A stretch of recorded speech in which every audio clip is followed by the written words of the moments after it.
Bom, iniciando aqui mais uma aula, onde o tema da vez é microbiologia médica, mais especificamente falando sobre a bactéria Neisseria gonorrhoeae. Como eu já falei, a Neisseria gonorrhoeae ela é uma bactéria. E quando a gente fala de bactéria, a gente tem que entender uma coisa. Para a gente classificar uma bactéria, a gente tem que classificar de acordo com aquilo que a gente está vendo no microscópio. Então, dentro de sua classificação, a Neisseria gonorrhoeae ela é um diplococo gram-negativo aeróbico.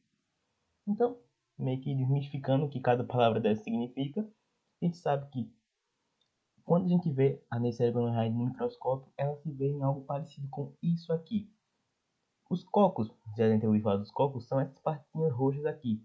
E quando a gente vê os cocos andando assim em duplas no microscópio, a gente chama eles de diplococos. Gram negativo se faz referência a um teste de coloração que é feito com a bactéria, que funciona da seguinte forma: é adicionado um corante nessa bactéria e, se ela reagir de uma forma que sua coloração fique avermelhada, ela é considerada uma bactéria gram-negativa. E, se ela reage de uma forma que ela fica azul ou roxa, ela é uma bactéria gram-positiva. Ela vai se aderir, por meio de seus pílulos, às mucosas com epitélios cilíndricos simples ou de transição que existem pelo corpo, como por exemplo no olho, no colo do útero, no ânus, na uretra. Os pílulos são essas partezinhas vermelhas aqui da estrutura da bactéria. E aqui fala, a Neisseria gonorrhoeae é estritamente um patógeno humano, sem nenhum reservatório animal ou ambiental conhecido. Então, é uma bactéria que só vai habitar dentro do ser humano. E, junto com a Neisseria meningitis, elas são as duas bactérias do grupo Neisseria, que é um grupo composto por 20, mas elas são as duas únicas que vão refletir em alguma patologia para o ser humano. Ela vai ter algumas enfermidades relacionadas que a gente vai ver agora mais para frente. A gonorreia, que é uma doença mundialmente conhecida por ser uma IST, ela é caracterizada por uma secreção purulenta, localizada normalmente na uretra e no colo do útero. Na uretra podendo acontecer tanto em homens como em mulheres, e no colo do útero, obviamente, só podendo acontecer em mulheres. E vai se estimar que entre 1 e 2% da população mundial vai carregar essa bactéria. Então, como a gente falou aqui, essa é uma bactéria que está caracterizada por uma secreção purulenta.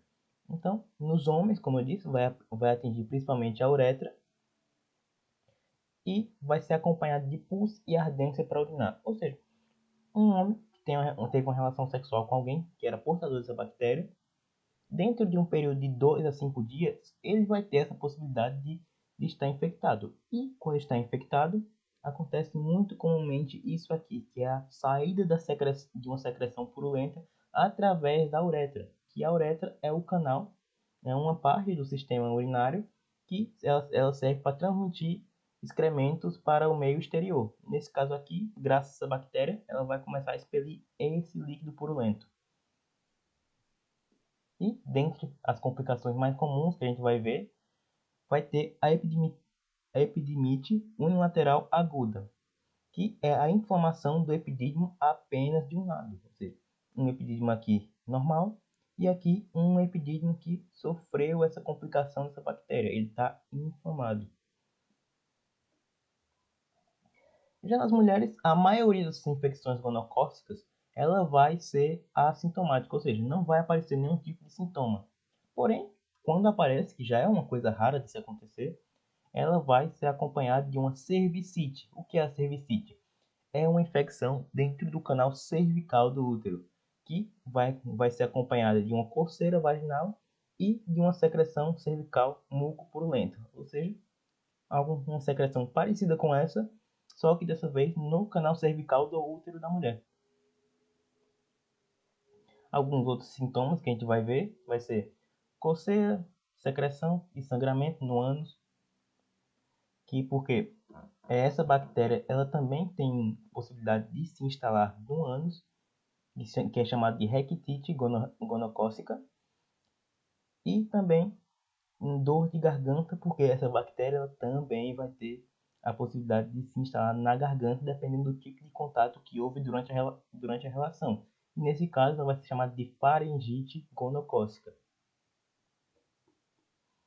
O tratamento, quando a gente fala das bactérias dessa família Neisseria, a gente vai sempre lembrar da ceftriaxona, tanto para Neisseria gonorrhoeae quanto para Neisseria meningitidis. Nesse caso aqui, ceftriaxona, 500 mg intramuscular, dose única, junto com azitromicina, 500 mg, 2 comprimidos via oral, dose única. Então, sempre que for pensar nessas bactérias do grupo Neisseria, lembrar da ceftriaxona. E também, como segunda opção principal, a ciprofloxacina, mas o antibiótico principal que vai ser usado vai ser sempre a ceftriaxona, independente se é uma criança, se é um adulto, se é um jovem, vai ser sempre a ceftriaxona. Infecção gonocócica disseminada, também conhecida com a sigla de IgD e também conhecido como o nome gonococcemia. Ela é classificada como uma septicemia. O que é uma septicemia? É um tipo de infecção generalizada que vai acontecer no corpo do indivíduo devido a algum foco bacterioso que tem. Vai ocorrer em cerca de 0,5 a 3% dos pacientes infectados, sendo sua maior porcentagem em mulheres.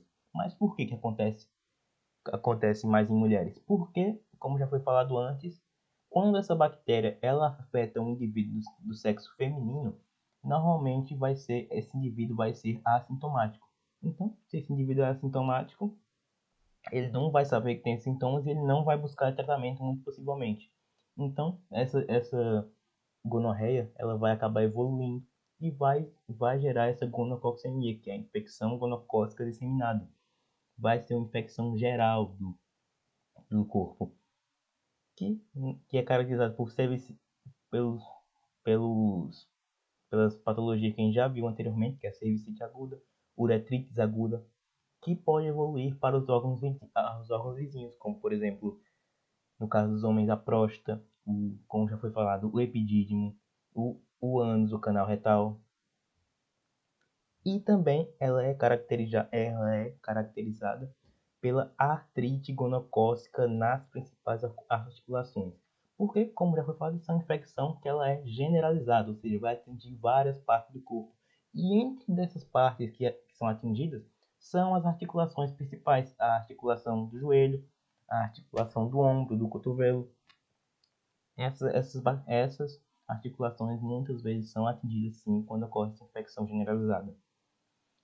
E, como já foi falado, a rectite, que é a inflamação do canal retal, por consequência da infecção dessa bactéria, e a faringite gonocócica, que é a inflamação da garganta devido a essa bactéria. Tratamento, novamente, ceftriaxona, que, como já falei, quando for lembrar das bactérias do grupo Neisseria, que são a Neisseria meningitide e a Neisseria gonorrhoeae, sempre lembrar de ceftriaxona. Nesse caso aqui, ceftriaxona, 1 grama intramuscular ou intravenosa por dia. Agora falando sobre a oftalmia neonatal, também conhecida como conjuntivite neonatal, que tem esse nome de neonatal porque ele acontece durante o neonato. O neonato é o quê? É o período entre o primeiro ao 28º dia de vida do recém-nascido. E, nesse caso aqui, vai ser caracterizada por uma infecção ocular purulenta.